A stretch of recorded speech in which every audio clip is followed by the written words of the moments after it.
पाटलांनी शड्डू ठोकला, सांगली लोकसभा लढवणारच, लोकसभेची चुरस आणखी वाढली। सांगली लोकसभा मतदारसंघ कायम चर्चेत राहणाऱ्या मतदारसंघामध्ये आता एक नवा ट्विस्ट आलाय। 3 पाटील एकमेकांच्या विरोधात उभे ठाकलेत।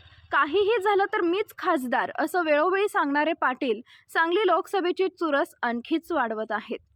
सांगली लोकसभा मतदारसंघातून मी निवडणूक लढवणारच असा पुनरुच्चार डबल महाराष्ट्र केसरी पैलवान चंद्रहार पाटील यांनी पत्रकारांशी संवाद साधताना केलाय।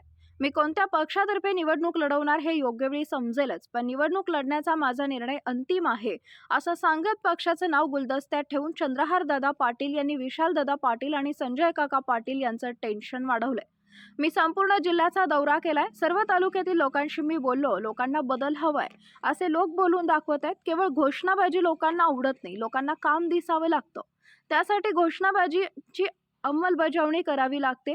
ती न झाल्यामुळे लोकांच्यात खदखद आहे असं सांगत चंद्रहार पाटील यांनी त्यांचा विकासात्मक अभ्यास जनतेसमोर मांडण्याचा प्रयत्न केला। त्याचबरोबर बैलगाडी शर्यत आणि जय हिंद महारक्तदान यात्रेमुळे प्रत्येक तालुक्यातील लोकांशी बोलता आले।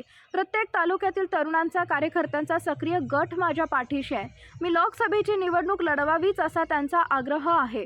तरुणांच्या हाताला काम पाहिजे, त्यांच्या कला क्रीडा गुणांना वाव दिला पाहिजे। त्यासाठी जिल्ह्यातील केवळ कागदावर अस्तित्व असलेले 10 पेक्षा जास्त मोठे प्रकल्प आहेत, ते पूर्ण केलं पाहिजे। त्यासाठी राजकीय सत्तेचा ताकदीने आणि गतीने वापर केला जाईल, यासाठीच तर मी निवडणूक लढवणार आहे असं सांगत काहीही झालं तरी लोकसभा निवडणूक लढवण्याचा शड्डू चंद्रहार दादा पाटील यांनी ठोकलाय। नवीन घडामोडींसाठी युवा पर्व न्यूजला सबस्क्राईब करा आणि बेल आयकॉन क्लिक करा।